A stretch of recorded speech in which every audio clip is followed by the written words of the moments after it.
Boa noite, pessoal. Vamos falar hoje um pouquinho sobre síndrome do intestino irritável. Deixar o pessoal entrar aí, todo mundo, para a gente começar a falar, sempre com a minha aguinha aqui do lado. E Samantha, e Will. Te deixei no vácuo aqui, Will, porque agora vamos para a live. Deixa eu pedir liberar para a Samantha entrar aqui. Pronto.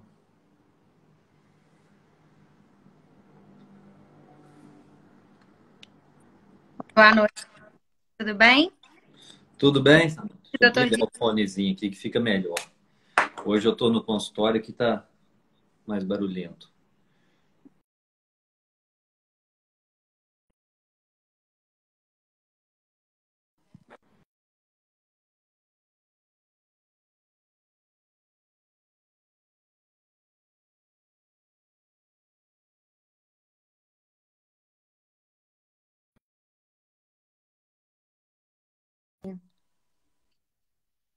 Pronto.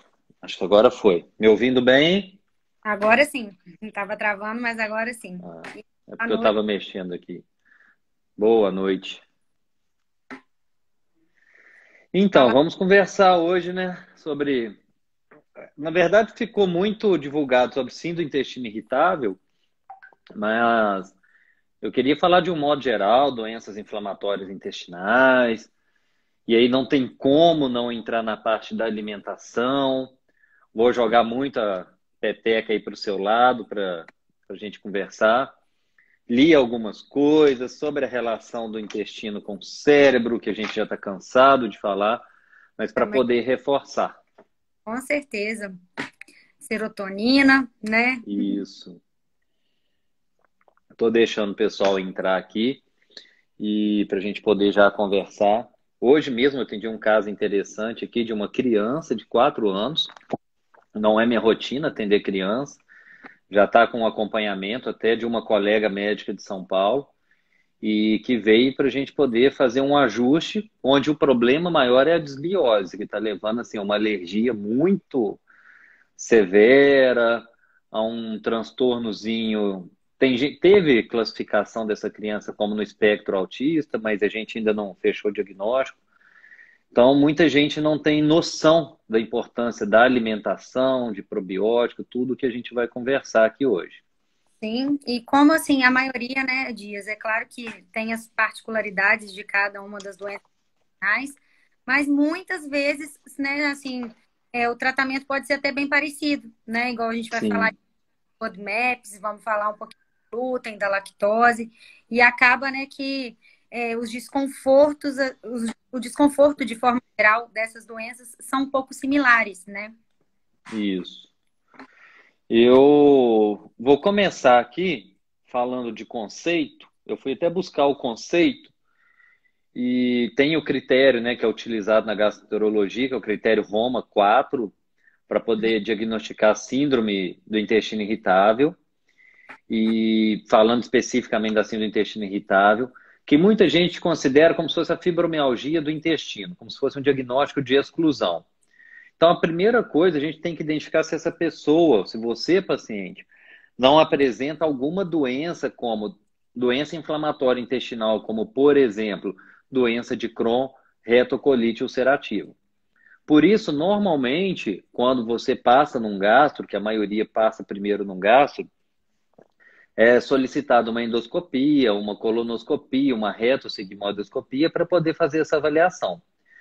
O diagnóstico de síndrome do intestino irritável é puramente clínico.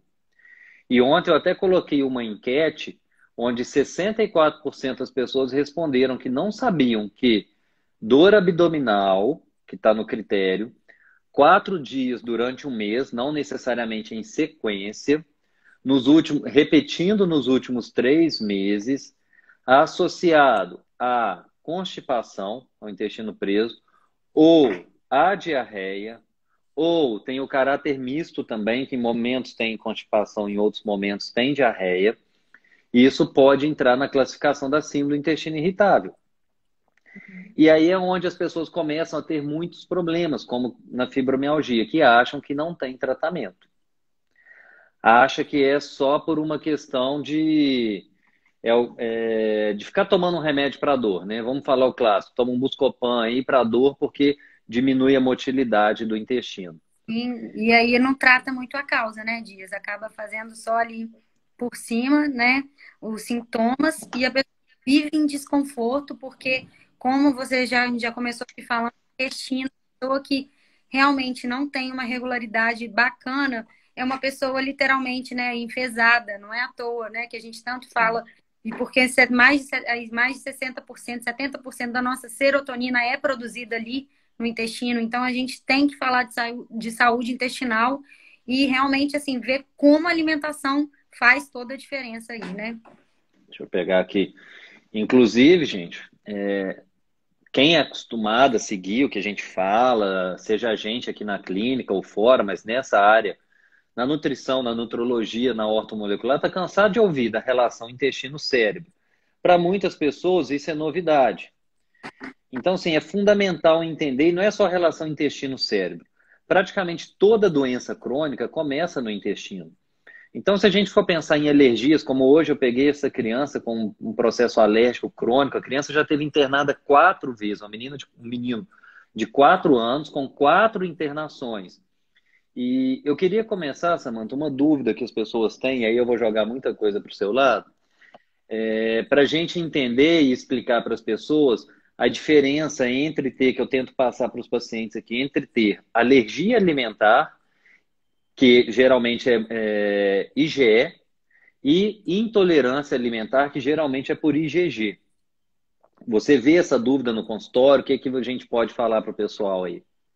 Então, assim, uma coisa assim que eu acho que é muito característica também é a diferença dos sintomas, né, Dias? E normalmente a alergia, a sensibilidade, ela costuma aparecer um pouco mais em pele, então dá às vezes uma urticária, algo nesse sentido, né, assim, coceiras. E aí, assim, claro que também pode vir acompanhada, tanto é, de vômito, de diarreia, de dores, de distensão abdominal, que é muito frequente no consultório, né? Gases excessivos. Só que aí também, né, Dias, eu sempre costumo falar que existem vários níveis de alergia, né? Até que o exame, né, que a gente faz até aí na clínica, cada pessoa, né, pode realmente, assim, responder de uma forma, né? A alergia pode aparecer de uma forma. E aí a gente tem que estar sempre realmente, assim, investigando cada vez mais com o paciente como que é os sintomas, né? Eu falo que é a clínica mesmo dele, para a gente pensar, né, se a gente, qual o exame que a gente vai pedir, o que que a gente vai falar, e entender também que, assim, 90%, né, igual, vamos dar um exemplo aí que é bem clássico, por exemplo, do celíaco para o intolerante ao glúten, né? A gente tem que pensar que, sim, o celíaco, para começar, que as vilosidades ali do intestino, né, já são prejudicadas. Então, Diferente. de forma assim, geral, o intestino, a morfologia dele é diferente. Mas na intolerância, às vezes, já é uma dificuldade dessa digestão. Às vezes a pessoa fermenta muito ali o glúten, né? Então, o que que acontece? Tudo isso também tem muito a ver com a nossa permeabilidade intestinal, né, Dias? Que a gente fala muito, principalmente esses fatores externos, as pessoas às vezes não imaginam. Mas cigarro, álcool, esses péssimos, né? O péssimo estilo de vida, o hábito de vida, por exemplo, de não fazer uma atividade física, de, sei lá, de fumar, de comer só industrializado, só açúcar, só esses conservantes, tudo isso aumenta essa permeabilidade do intestino, né? Então fica realmente muito difícil. Aí o que que acontece? Atrapalha essa digestão, né? A digestão não é legal. E aí, aumentando essa permeabilidade, o que que acontece? O nosso organismo, ele ele é como se a digestão fosse feita com, como que eu vou explicar melhor? Com grandes partículas, ele não é bem digerido. Então, o nosso corpo reconhece como um corpo estranho. E aí, o que que pode acontecer? Começa a acontecer de ter essas alergias, então, coceiras, né? Então, assim, a gente reage, né? De Isso. diversas formas. Então, realmente, Então, pessoal, peraí. Não, travou. tinha travado, pode falar. Então, realmente tem, né, traz todos esses desconfortos aí. E aí, assim, intolerância também normalmente pode ser aos carboidratos, né? Alergia, às vezes, mais às proteínas. Então, tanto as do leite, enfim. tem assim, a gente, né, vamos ainda destrinchar muito aí sobre isso, né, Dias? Vamos sim. Deixa eu passar para vocês, pessoal. Seguinte, qual que é a minha experiência? Como que isso aconteceu na minha clínica, na minha rotina clínica? Não tem muito tempo. Tem mais ou menos 7 anos que eu comecei a fazer uma pós em São Paulo e comecei a ouvir mais da questão do glúten, glúten, glúten. Ah, hemodismo não é, hemodismo não é. Só que diferente de muitas pessoas que talvez da forma correta estudem muito primeiro para depois trabalhar com isso, eu fiz o contrário. Eu já estava em consultório e comecei. Alguns testes que a gente vai falar aqui, eu não tinha acesso a esses testes. São testes, às vezes, mais caros, testes difíceis. Tem teste que a gente manda para a Alemanha. Então, não tinha acesso. Então, eu fazia o que um colega uma vez sugeriu: prova terapêutica. 1 mês, 40 dias, onde, de acordo com o paciente, retirava glúten, retirava lactose e fazia um teste. E percebia que, clinicamente, esse paciente apresentava uma melhora muito importante em várias situações. Não é regra, não é para todo mundo. A gente está falando de síndrome do intestino irritável, estou falando de doença inflamatória intestinal, de doenças autoimunes. E o paciente apresentava melhora. E aí eu fiz o processo contrário, fui estudar muito em cima disso.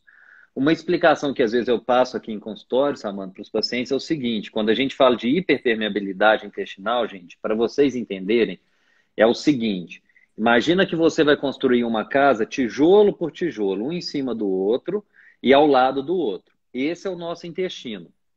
Só que se você pegar e colocar só o tijolo e começar a jogar água, começar a jogar ar, colocar algumas coisas, aquilo ali vai ter festa, vai ter fenestra, vai passar bicho, vai passar água e tudo. Então a gente coloca cimento para poder unir isso aí. Esse cimento, essas gap junctions que a gente fala no intestino, isso que está colado, o glúten, ele reage com um negócio que chama zonulina, não é isso, Samanta? Isso aí. Ele vai reagir com essa zonulina, que é uma substância, vocês não precisam ter conhecimento básico sobre isso, e quebra, como se quebrasse esse cimento. E aí o que a Samanta está passando para vocês é exatamente isso. Então eu teria que quebrar um alimento em 4 pedaços para ele poder ser digerido. E ele começa a entrar no seu corpo, os 4 pedaços juntos. O nosso corpo, uma das coisas que acontece, por exemplo, em doença autoimune, é que o nosso corpo vai enxergar isso como um antígeno, algo ruim para o corpo. E aí ele vai criar o anticorpo para poder combater. Isso já gera um processo imunológico, tá?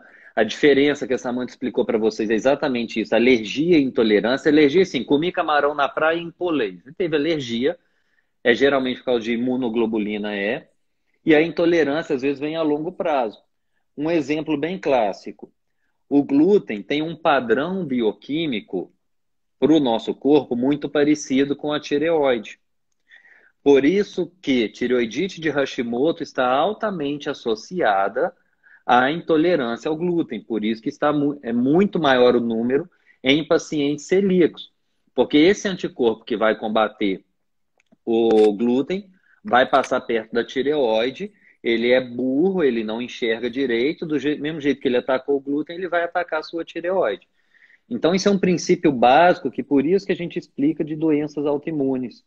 E uma outra coisa também importante vocês entenderem é que boa parte do nosso sistema imunológico, né, linfonodos, está na mucosa intestinal. E eles têm uma ligação direta com outras mucosas. Trato gastrointestinal, trato gênito urinário, trato respiratório, mucosa vaginal na mulher. Então, às vezes, candidíase de repetição, infecção urinária de repetição, sinusite de repetição, principalmente em adulto, está muito relacionada a esse problema intestinal. Tô certo? Com certeza, Dias, com certeza. E alimentação, exatamente, né? Como que vai melhorar? E assim, né? Então a pessoa às vezes, né, Dias, chega assim para mim com muitos desses sintomas. Então a pessoa às vezes não sabe ainda que tem, né, a síndrome do intestino irritável. Então tem essa oscilação, diarreia, constipação, se sente, né, muito mal.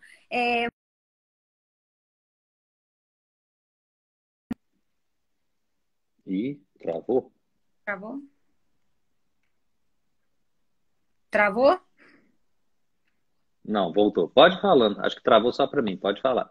E aí, né, com o abdômen muito distendido, então tem, né, assim, realmente uma reclamação constante. E às vezes, Dias, muitas vezes acontece da gente já ter tirado o glúten, já ter tirado a lactose, e ainda assim continua, né? E ainda assim, Samantha não melhorou. Então, realmente, eu gosto muito de falar desses FODMAPs, né? O que que são esses FODMAPs? Esses FODMAPs, muita gente não sabe, mas eles são provenientes de alimentos que já são mais naturais, né? De comida. Sim. Então, por isso que às vezes o protocolo é muito difícil. Mas é muito difícil, mas a pessoa que está com sintomas, Dias, ela quer fazer, porque tudo que ela quer melhorar.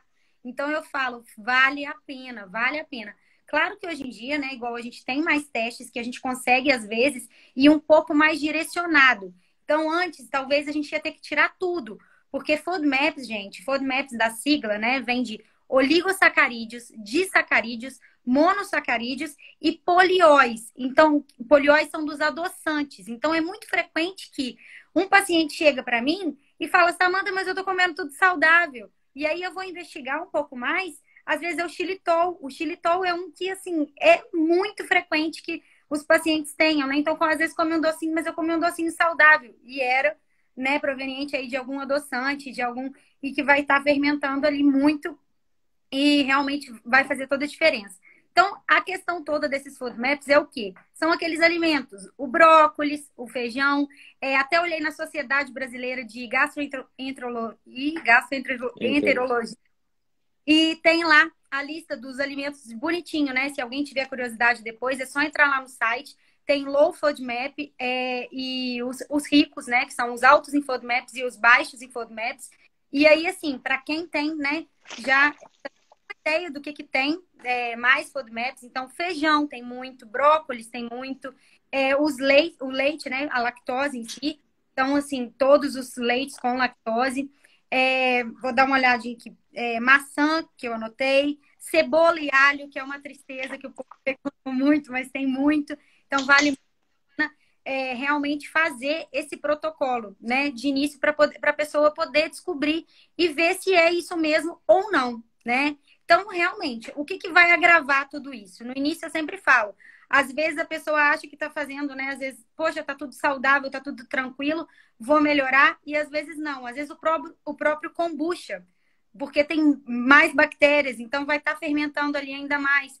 Então, assim, a gente tem alguns protocolos para poder pensar em colocar para esse paciente, Dias, tanto quando ele está na fase, por exemplo, de ataque, né, que ele está ali muito desconfortável, então vai pensar em tirar a maioria das coisas mesmo para ele ficar um pouco em paz, porque realmente quem sente muito, reclama muito e fala, nossa, eu só quero comer alguma coisa e me sentir, né, bem. Bem, Então, às vezes, evitar os crus, evitar um pouco as folhas, evitar tudo, né, que vai fermentar ainda mais. E aí, realmente depois a gente vai reintroduzindo um por vez. E às vezes vale a pena também, Dias, a gente esperar, fazer isso num espaço, sei lá, a cada 3 dias. Porque como a gente conversou aqui um pouco antes, algumas intolerâncias, elas são tardias. Então pode demorar 1, 2, sim.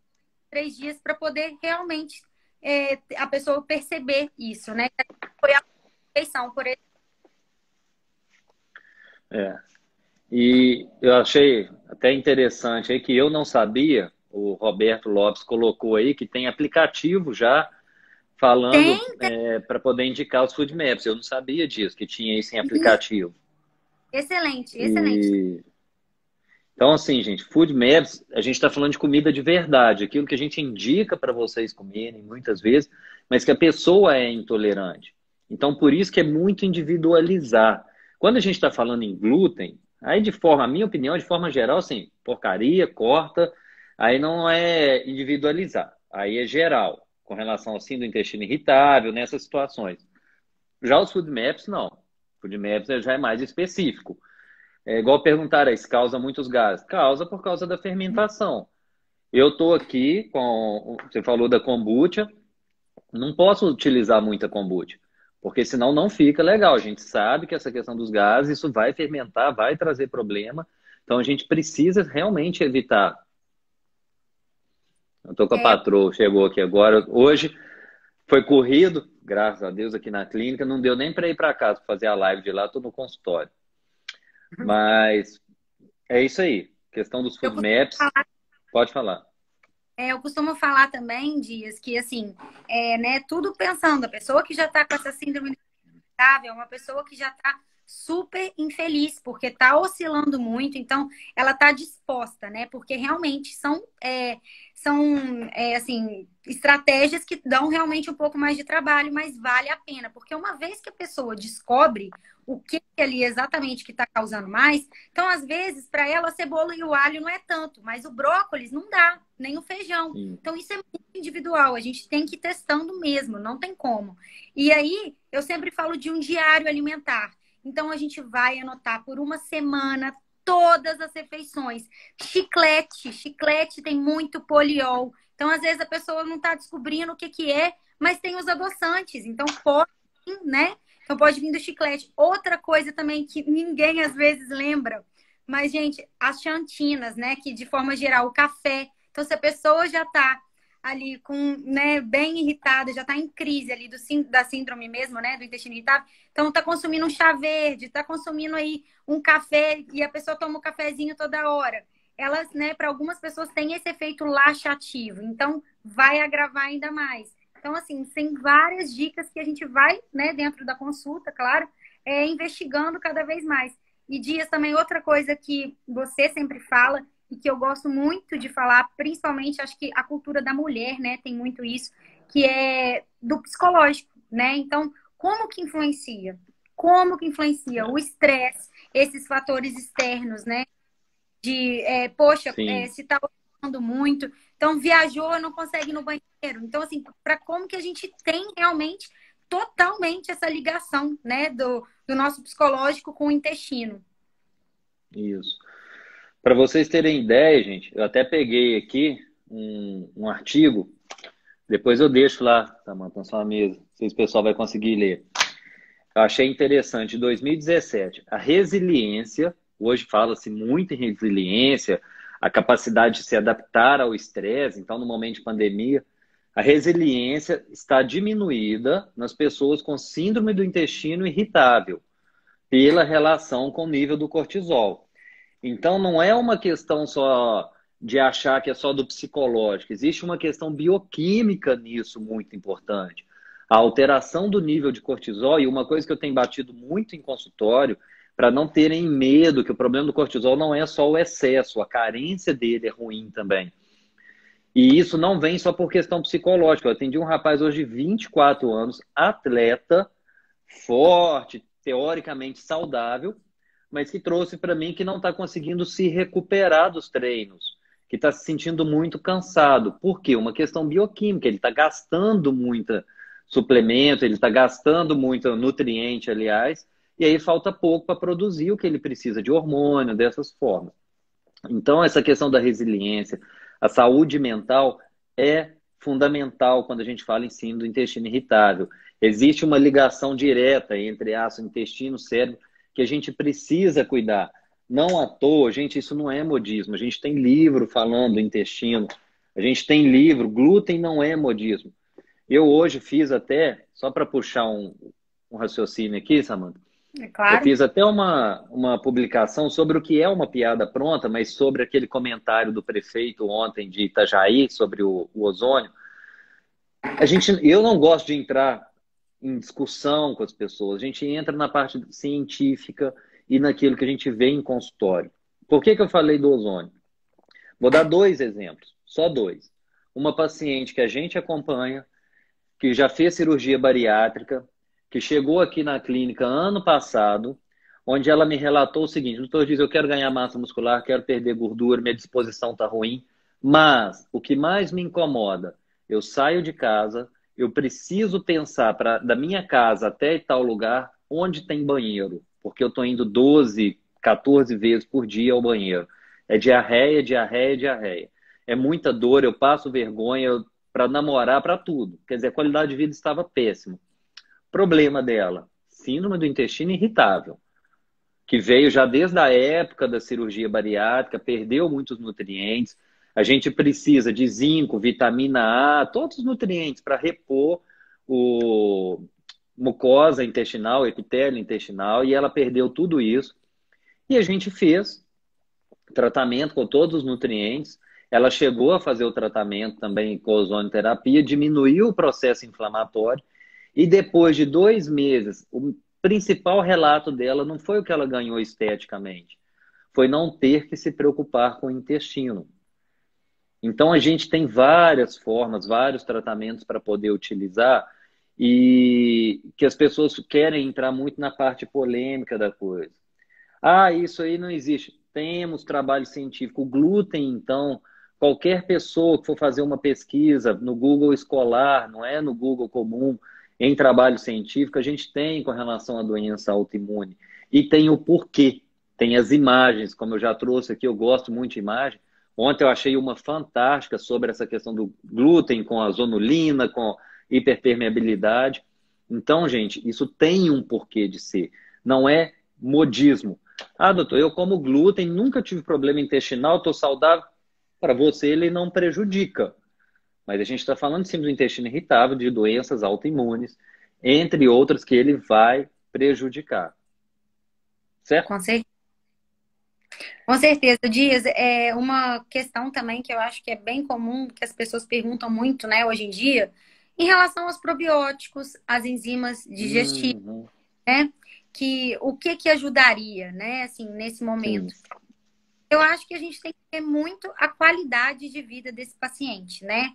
Como que ele tá em fase de ataque, porque a pessoa que tem a síndrome do intestino irritável tem que pensar que, assim, não é que não tem cura. A gente consegue, né, tá aí sempre melhorando e tal, mas geralmente ela começa a atacar mais nos momentos de estresse, né? No momento que a pessoa sim, tem cortisol mais elevado, e aí realmente vem junta tudo e às vezes acaba até descontando aí também na comida, então tem esse fator, né, psicológico e acaba realmente agravando toda a situação.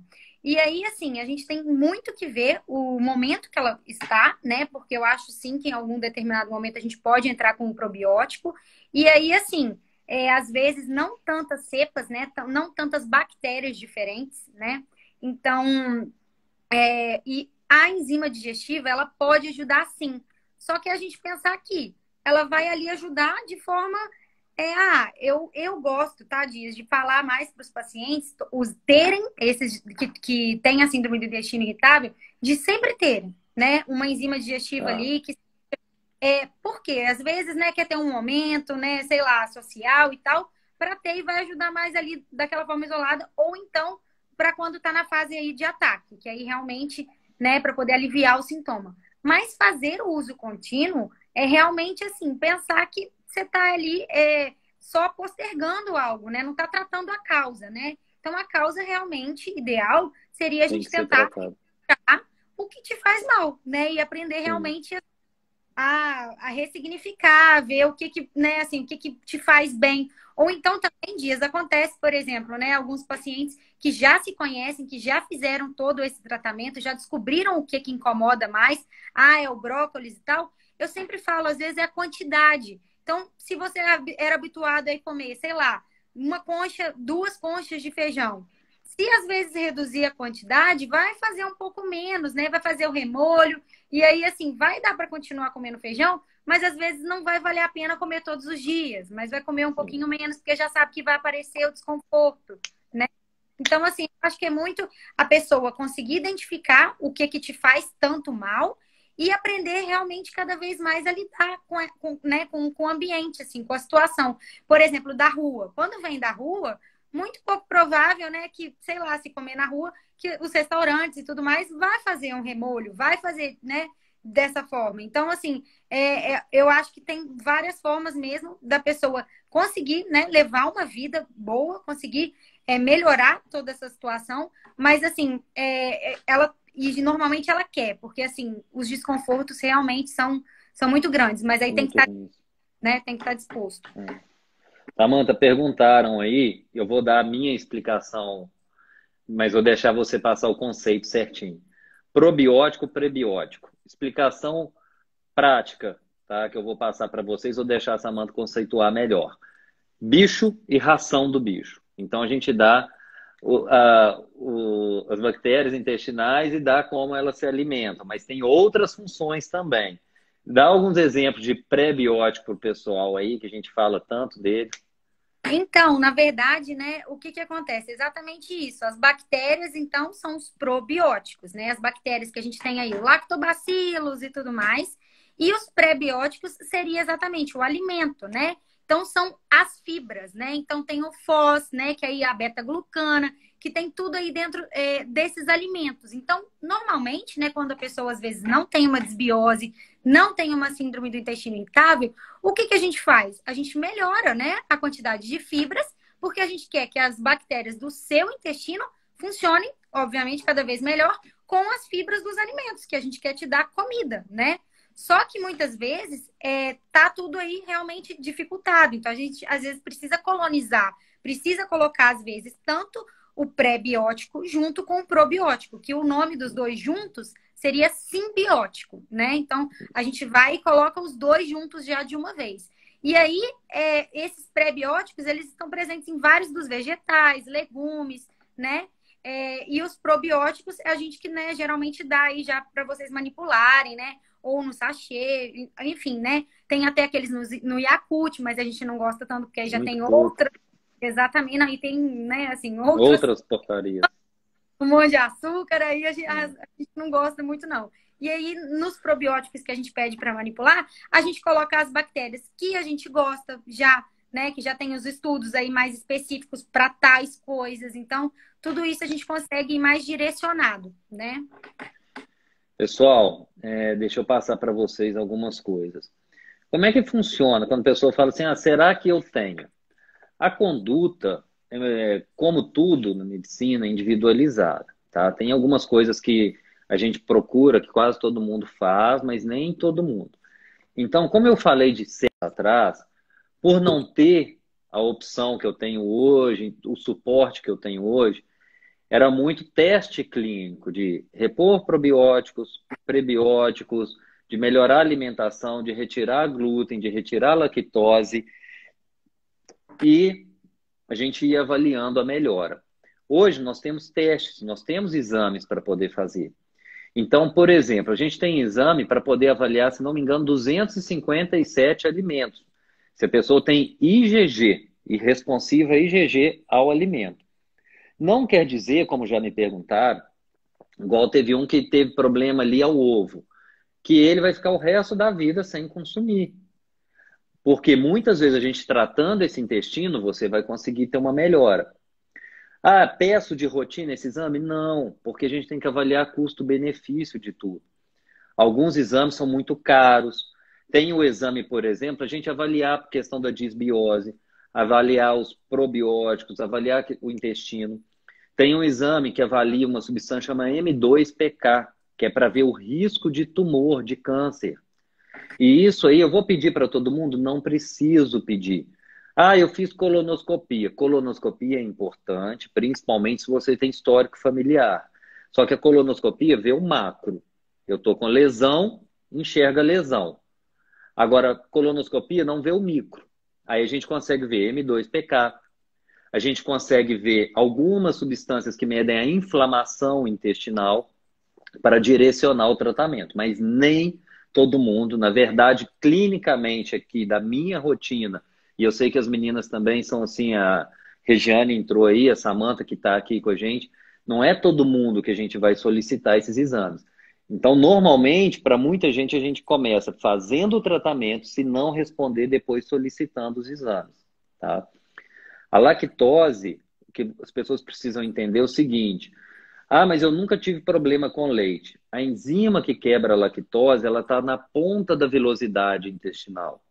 Então, se você começa a perder velocidade intestinal, se ele começa a ficar inflamado, você vai perder essa enzima.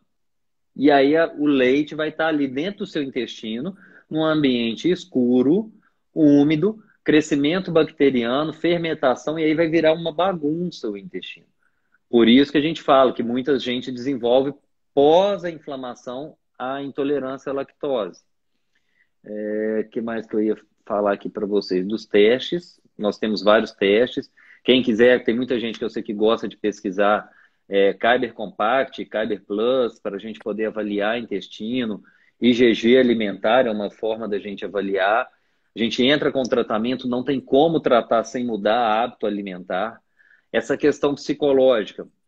A, a gente vai desenvolver a desbiose, a gente vai perder essas bactérias porque tomou um antibiótico e aí mata uma bactéria da sinusite, mas vai matar a intestinal. Mas, por exemplo, o cortisol, a relação do cortisol do estresse está nisso. O cortisol ele pode eliminar essas bactérias. Quem usou muito Zol da vida, omeprazol, pantoprazol, vai gerar esse processo também. E o que é muito comum. E isso é reversível. Tem uma outra figura que a gente acompanha aqui, acho que ele está acompanhando com a Samantha também. Ele hoje me passou mensagem, doutor Dias, parei com remédio tal. Parando com esse, já foram 11 medicamentos controlados que ele usava. Aquele que emagreceu horrores, Samantha, que é a figura. E ele me Uhum. mandou hoje, ó, mais um que eu parei. Entre os vários que ele tomava, tinha omeprazol, tinha Buscopan e tinha lactopurga. Porque o intestino estava péssimo. E hoje, 3 meses depois, além dele não estar tomando esses 3, são mais 8 medicamentos que ele deixou de usar. Foi fácil? Não foi fácil. Mas perguntar para ele se valeu a pena, garanto a vocês que valeu a pena a mudança de hábito. Sim, e esse uso, né, o doutor Dias, esse uso contínuo aí de laxante realmente acaba com a nossa microbiota, né? Acaba, elimina, né, gente? Então, tanto, né, tudo, elimina toda a água, todas as bactérias, tudo que tem de bom, tudo que tem de ruim, elimina exatamente tudo. E aí fica realmente complicado, porque por mais que às vezes a gente coloque ali uma alimentação adequada para essa pessoa, então, assim, com esse uso, né, constante de medicação, fica realmente assim, difícil, né, de ter ali ainda uma boa colonização. Então, a gente, por isso que às vezes as pessoas levam, né, a desbiose, levam a esses outros quadros, mas aí sim, nesse momento, né, porque às vezes também as pessoas acham, vou ter que tomar probiótico para sempre, vou ter que, né, usar às vezes a enzima. E não, né? Não é assim. Realmente, hoje eu até fiz uma postagem falando sobre isso. A gente tem que pensar, né, em mudar sempre. E aí, assim, se voltar realmente com os hábitos ruins, o intestino voltar a prender, e aí realmente parar de funcionar tudo e a pessoa voltar a usar a medicação, aí realmente a gente tem que voltar usando, né, fazendo todo esse tratamento de novo. Mas tem que entender que né, sair, assim, ter essas exceções, manter esse equilíbrio, né? Realmente faz toda a diferença, né? Então, assim, sai e tal, mas nesse momento de tratamento, né, Dias, realmente, assim, é, é muito essencial a gente estar usando os probióticos de forma adequada, tá fazendo todo o tratamento certinho para a pessoa ter a melhora. E tem, gente, tem muita melhora. Tô vendo até nosso amigo Henrique. Um abraço aí, Henrique. Henrique Casal te mandou uma mensagem hoje, hein, amigo? Gente, a gente está falando muito da parte funcional aqui, da síndrome do intestino irritável. Deixa eu entrar rapidinho com uma observação, não sei se é interesse da maioria, acredito que não, mas doenças inflamatórias intestinais, retocolite ulcerativa e doença de Crohn. São duas doenças assim que vêm aumentando a incidência, já que a gente está falando da parte intestinal. São doenças autoimunes e que muita gente acha que não tem tratamento. Tem tratamento sim. Tá? A gente trabalha com vitamina D em dose alta, que me perguntaram isso mais cedo, se tem algum suplemento, alguma coisa de fitoterápico. Então, por exemplo, vitamina D em doses altíssimas, que é aquele protocolo Coimbra, para modular a parte imunológica. A gente pode trabalhar que dá um resultado fantástico. A naltrexona, para quem gosta de pesquisar, é só jogar LDN, que são as low dose de naltrexona, para doença inflamatória intestinal. Tem N trabalhos, é excelente, barato, resultado bom, colateral praticamente nenhum. Eu, pelo menos, nunca vi paciente desenvolver colateral. E de fitoterápico, de flavonoide, a gente tem algumas coisas para utilizar. Por exemplo, cúrcuma. Eu venho falando muito de cúrcuma, tenho estudado, amo prescrever. E em alguns momentos, inclusive na síndrome do intestino irritável, aí eu vou perguntar para a Samantha, mas assim, eu prescrevo bastante e vai ajudar a modular esse processo inflamatório do intestino também. O que a gente tem de suplementação, além dos probióticos, Samantha? O que a gente costuma usar e diminuir a inflamação, quercetina, cúrcuma, o que que dá para a gente trabalhar? De fitoterapia que você fala, Dias? É, Olha, eu vou te falar que dependendo do momento que ele tá, eu não gosto de entrar com fitoterápico, não. Eu gosto também de usar alguns chás, que eu até também coloquei aqui para anotar. Mas tudo depende do momento. Eu gosto realmente de usar. Igual peperina não dá para usar, né, nesse não, momento. Então, usar mais para cúrcuma mesmo. Eu gosto da boswellia, sabe? Da serrata. sim, os Dela L também. serrata, bom. Penso às vezes na ashwagandha também, então, de forma geral, um pouco até da rhodiola também em alguns casos, mas para doença mesmo, quando assim a pessoa está, né, assim no momento mais de sintoma mais agravado mesmo, eu penso no início de ver como está a alimentação. Depende assim, se ela já tiver feito, né, bastante coisa, a gente já tirou glúten, já tirou lactose, já tirou já fazendo food management, assim, não tem nenhuma melhora, aí sim eu penso. Mas no início, às vezes a pessoa chega com muita coisa, então eu não gosto de encher muita coisa, não, sabe? Então, assim, eu gosto de primeiro vamos ver como é que tá a alimentação, vamos reorganizar a casa, né? Que eu costumo falar, e aí vamos colocar um chá que eu acho que alivia os sintomas. Então, tem o anis estrelado, não sei se vocês conhecem, tem alcaçuz, né? Alcaçuz é Sim. excelente para inchaço, distensão abdominal. Camomila eu não gosto de usar muito. Eu prefiro porque tem um pouco de xantina, igual o chá verde, igual o café, né? Então eu prefiro evitar. Erva doce, né? Erva cidreira é legal também de usar. Então, assim, é sempre muito individual, né, Dias? A gente vai olhando, mas realmente a cúrcuma, de forma geral, é excelente. E gosto muito da boswellia. Mas assim, eu sempre vou esperar mesmo para ver os sintomas, ver como que ele está reagindo. Se, por exemplo, já é um paciente que também a gente tem em conjunto, né?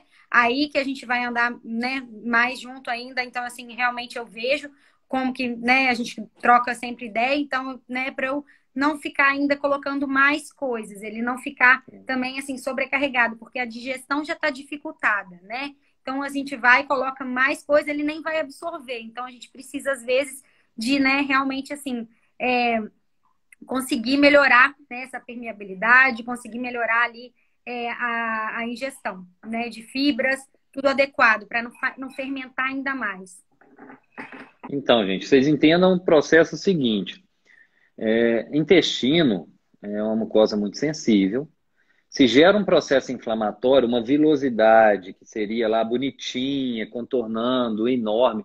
Quem não tiver essa imagem na cabeça, por isso que eu gosto de aula com imagem. Quem não tiver imagem, joga no Google aí, mucosa intestinal, você vai ver um monte de coisa. Mucosa intestinal inflamada, vai ver como que modifica. Então você diminui a área de absorção. E aí pensa naquilo ali inflamado, com a área de absorção diminuída, e a gente joga ali, igual eu mesmo gosto de prescrever muita coisa manipulada, joga ali 10 cápsulas de uma vez. Eu já tive paciente de ter enjoo, de sentir mal, não é nem pela substância que jogou, aquele monte de plástico que cai ali. Por isso, aí eu posso falar, a Samanta acompanha aqui, a gente às vezes entra inicialmente com procedimento, com a parte venosa, por quê? Eu preciso, para renovar esse tecido, intestinal, eu preciso de algumas coisas que são básicas. Eu preciso de proteína, eu preciso de nutrientes, eu preciso de vitamina A, essencial, eu preciso de zinco.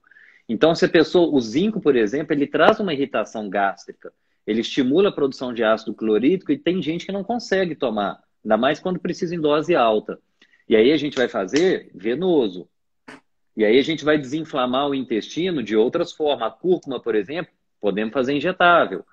Nem todo mundo vai precisar. Tem alguns pacientes que a gente sugere.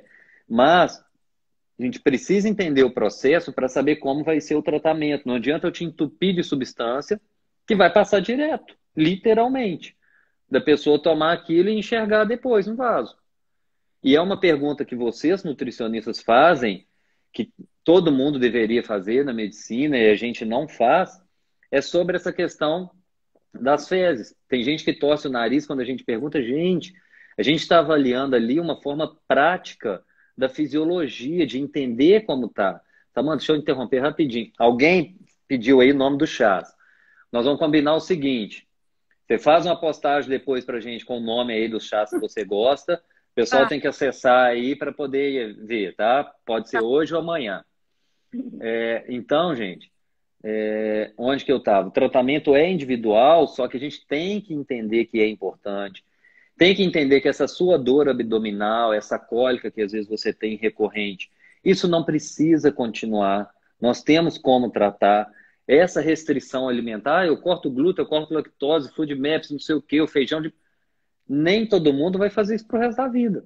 Às vezes você vai fazer para, entre aspas, tá, cicatrizar o intestino, curar seu intestino e depois melhorar.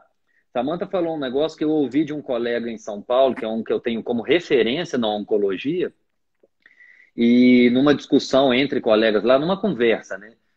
E falando muito de probiótico, ele falou: olha, boa parte dos meus pacientes eu não dou probiótico. Eu faço a modulação dos probióticos com alimentação. Eu dou os pré-bióticos que as próprias bactérias dele, para que ele vá recuperando isso sozinho. Então as pessoas falaram assim, ficaram de olho arregalado, só que ele tem uns resultados que a gente tem que parar para pensar, por que disso? Isso foi há uns 3 anos. Então, assim, nem todo mundo vai ter que estar o tempo todo com probiótico, tá?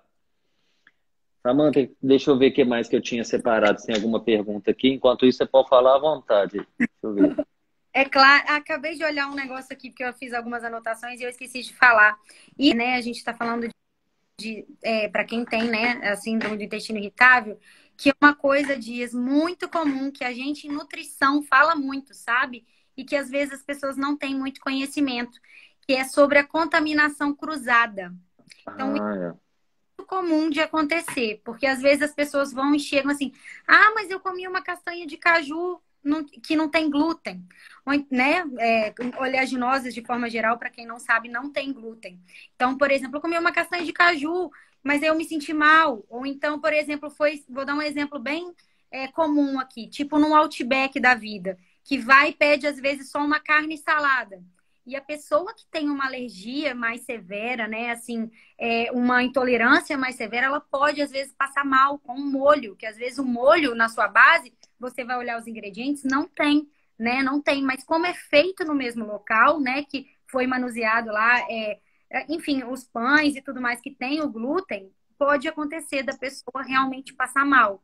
Isso, como eu Sim, disse, né, anteriormente, vai depender do nível que a pessoa tem de alergia, né? Então, os mais alérgicos aí realmente podem sentir isso, né? Podem ter é isso.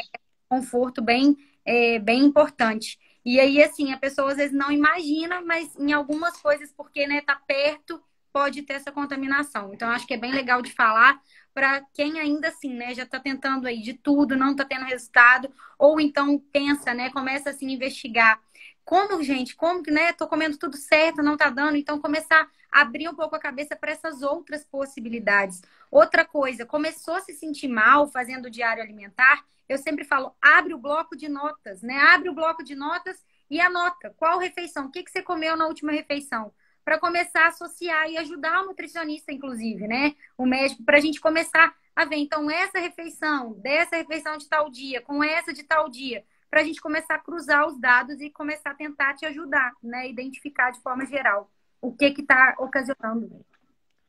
Gente, para quem está com esses sintomas, quem está passando por isso, eu moro fora, eu não vou passar por consulta. Glúten, põe como regra, tá? Tem um Instagram que quando eu comecei a seguir, eu achei que era gente do Rio fazendo documentário, é gente daqui de Juiz de Fora, que é do Não Contém Glúten, e que fala muito sobre isso. E eu quero que vocês entendam o seguinte: doença celíaca é uma coisa, intolerância é outra. A doença celíaca, segundo os últimos dados que eu vi, é aproximadamente 2% da população que vai apresentar. Agora, a intolerância, segundo algumas fontes, 40, 50% da população. E cortar glúten hoje, vocês me desculpem, não é tão difícil. Nós Não, temos N opções. Eu que sou do interior, na minha cidade, quando eu comecei a falar de cortar glúten, e lá perto era muito difícil o acesso, não falo nem de custo, era difícil o acesso. Hoje em dia, macarrão, pão, bolo, porque eu não estou falando aqui de emagrecimento. Tem coisa com glúten que vai ter carboidrato, que vai ter açúcar, Mas eu estou falando do glúten especificamente. Então, às vezes eu falo para pessoas, você ama um bolo? Compra um bolo, mas sem glúten. Por exemplo, atendi, acompanhando uma menina aqui, uma adolescente, ela tem um tipo de alergia, a gente chama de herpes, eu me esqueci o nome. E qualquer nome que você joga dessa alergia está associado ao glúten. E ela começou a fazer um monte de procedimento e tudo, veio no retorno com o pai. Ah, não, o glúten eu não consegui cortar. Falei, então é besteira continuar. Não vou colocar para continuar fazendo um tratamento se o que está causando o tratamento não for eliminado. Então é como se eu jogar um balde d'água numa floresta pegando fogo. Não vai resolver. Eu preciso resolver o processo. Então, com relação ao glúten e a lactose para muitas pessoas acaba sendo não só não um inflamatório, mas uma consequência maior. Cortem isso e façam um teste. Eu tenho um paciente que eu atendi há 6 anos, que de vez em quando converso, que de vez em quando, muita gente, quando eu atendia em Viçosa, que eu ainda faço atendimento online mesmo, e que fala disso, glúten eu nunca mais comi. Ou então fala o seguinte, ah, eu viajei para tal lugar, fui para os Estados Unidos, eu não sei aonde, viajei aqui, fui para um resort, comi porcaria, depois me senti mal a semana inteira. Então, quem está passando com esses sintomas, faça o teste, porque você vai diminuir o processo inflamatório, você vai melhorar. A imensa maioria, não é regra, mas se puder, e ninguém vai perder em termos de paladar. Ah, mas antigamente, o glúten de antigamente era totalmente diferente. A quantidade de gliadina, que é uma substância presente no glúten, era muito diferente. O glúten de Jesus, que todo mundo gosta de falar, era diferente. E nem precisa ir longe. Outro dia eu fui em Itaipava, e aí tem uma padaria lá que tem pão com trigo sarraceno que não contém glúten. É completamente diferente. Para você quebrar o pão, porque o glúten é o que dá macieza ao pão, deixa ele fofinho, macinho. O que não tem glúten, ele fica duro. Então é muito diferente isso. Então eu sempre vou bater na tecla. Se você é sintomático, tem food maps, tem lactose e tudo, mas comece o processo do glúten porque ele está te prejudicando. E hoje em dia, né, Pode Dias? falar. Hoje em dia melhorou muito, né? Você diz, claro, que o glúten é o que dá essa consistência. Mas hoje em dia, graças Sim. a Deus, a gente tem aí as farinhas, né, das oleaginosas, tem outras alternativas que dá para usar sem o glúten. Então, a pessoa hoje em dia realmente consegue ter uma qualidade de vida tranquilamente, sem o glúten, sem a lactose e levar, né? Então, assim, se de fato for só os dois, hoje em dia está muito mais tranquilo. O pior é igual a gente falou, quando tem o FODMAP, que ainda é a comida, Sim, né? Comida saudável que ainda vai e sim. dá algum tipo de Que é desconforto. mais difícil identificar. É, muito mais. Muito... E paladar, gente, a gente consegue. Então aqui a gente brinca, né? Mas não é mexendo nossos amigos aqui, o Matheus, a Fernanda lá do Empório. Eu tenho paciente que eu ainda brinco. Ah, quer comer um doce, uma porcaria, entre aspas? Compra, mas compra lá sem glúten. Mas não pegando o lugar só que é específico para isso. Lá, igual eu falei, lá na minha cidade, 5 anos atrás, no mercado lá de esquina, em qualquer canto, você tem aí, ó, 2.600 opções saudáveis que a Nossa. gente tem. Você tem o setor nos mercados hoje com os alimentos. Tem lá o macarrão sem glúten, tem essas coisas todas para a gente poder utilizar e não perde em sabor. Tá aí o meu primo para poder falar que a gente tem sim muitas opções. Quer ver? Hoje eu fechei com ele. Falei, primo, isso aqui o consumo tá alto em casa. O biscoitinho da Whey Vive. Gente, estou ganhando nada da Whey Vive, tá? É porque eu gosto de mostrar o que a gente faz na prática. Então, assim, Samantha está aqui, me acompanha, o Henrique já me acompanhou, a Regiane que a gente conversa, todo mundo tem a sua dificuldade. Mas o que a gente consegue evitar, então, após almoço, dá vontade de comer alguma coisa doce, tomar um café, usa aqui o Whey Vive, diminuir. A gente fala para os outros e usa com a gente. Diminuir, sim, desde a nossa última conversa, o consumo de café. Comprei não, ganhei do primo, a garrafinha para poder fazer um chá aqui. Então, o que a gente consegue trabalhar, o que a gente consegue melhorar. Agora, tem gente que tem que cortar tudo. Tem gente que não pode mesmo, não dá para a gente ter folga, mas que vale a pena. Porque quando melhora dos sintomas, a pessoa Nossa, é volta e persiste. outra qualidade de vida mesmo. É igual você disse, é desconfortável, né? Às vezes a pessoa não quer sair de casa, não quer fazer mais nada, Sim, porque qualquer coisa tá ali, tem gases, tem que ir correndo para o banheiro, que não dá para chegar em casa. Então, realmente, assim, quem tem, né, tem que estar disposto e, assim, tem que procurar mesmo, tem que procurar todos os sintomas, porque uma vez que, né, tem que procurar o tratamento, porque uma vez que consegue, né, Dias, eu acho que a pessoa tem esse domínio, né, assim, tem esse Sim. controle. Ah, hoje eu vou comer, mas eu sei que vai me acontecer. Mas se programa melhor, né, assim, nesse sentido. E assim, a gente consegue, né, ajudar muito esse paciente. E, ó, gente, como a maioria, a imensa maioria também quer emagrecer, esse processo que acontece todo, que daqui a pouco a gente tem que finalizar, que o Instagram vai me dar fim aqui, esse processo todo que a gente está falando aqui, alguém falou aí sobre emagrecer, esperar um pouquinho, Pedro. O que que acontece? Isso vai gerar no corpo uma inflamação, que a gente fala inflamação subclínica crônica, tá? Essa inflamação vai aumentar a resistência insulínica, o receptor de insulina, ele se modifica em quem está no processo inflamatório. E você tendo resistência insulínica, você vai estar predisposto ao diabetes e dificuldade em emagrecer. Essa inflamação vai trazer alteração hepática, isso vai trazer também dificuldade em emagrecer. Essa inflamação vai trazer consequências clínicas relacionadas à imunidade. Tá aí a questão da pandemia para a gente poder cuidar. Então, quando a gente fala de cuidar do intestino, não é só porque você tem intestino preso, solto. Quando eu pergunto aqui para você, paciente, sobre a função, sobre como está o intestino, e que às vezes eu falo assim, olha, não está legal e o processo da sua doença começou no intestino, não quer dizer que você está indo muito ou pouco ao banheiro. Tem gente que vai todos os dias. Não é somente isso que a gente avalia.